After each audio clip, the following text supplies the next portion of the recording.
Hello les amis, je vous retrouve pour une nouvelle vidéo sur le football portugais. Cette fois, je vais vous présenter le match Benfica contre Porto. C'est un match qui a lieu ce vendredi 29 septembre 2023 à 21h15 pour le compte de la 7e journée du championnat de première division du Portugal 2023-2024. Alors Benfica, c'est le 3e du classement qui reçoit Porto, le 2e. Alors dans cette vidéo, je vais revenir sur le classement et les statistiques de ces deux équipes en championnat. On verra aussi les meilleurs buteurs et meilleurs passeurs de ces deux équipes en championnat, tous les résultats, toutes compétitions confondus avec les statistiques, et on terminera par les compos d'équipes et tactiques éventuelles, ce qui nous permettra d'avoir une idée, une tendance à ce match.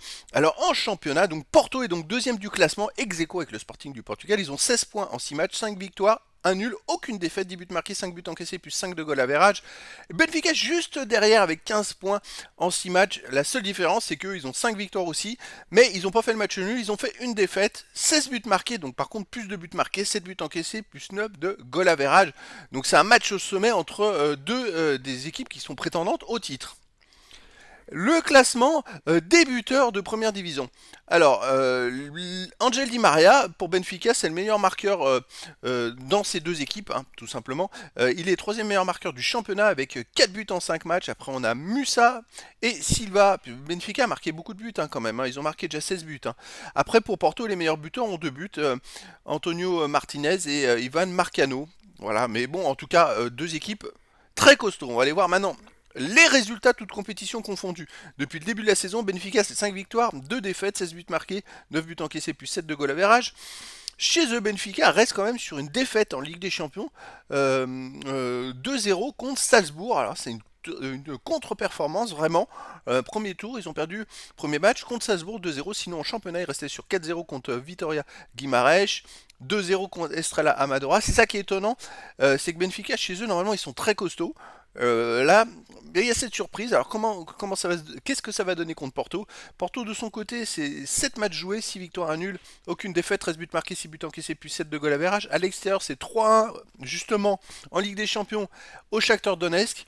1-0 en championnat à Estrela Amadora, 2-1 à Rio Ave, 2-1 à Moreirense. Donc ça veut dire que Porto a joué 4 fois à l'extérieur cette saison, ils ont gagné les 4 fois, pas forcément avec beaucoup de marge. Vous voyez, en championnat, ils ont beaucoup gagné 2-1 ou 1-0.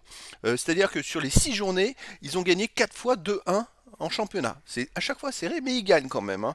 Donc voilà le scénario.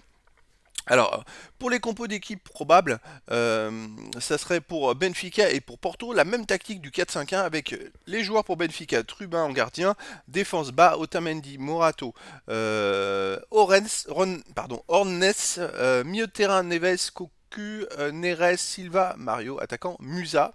Et pour Porto, gardien Costa, défense Mario, Cardozo, Carmo, Wendel, milieu de terrain Varela, Eustachio, Pepe, Raime, Galeno et attaquant Taremi. Donc voilà, le décor est planté entre ces deux équipes.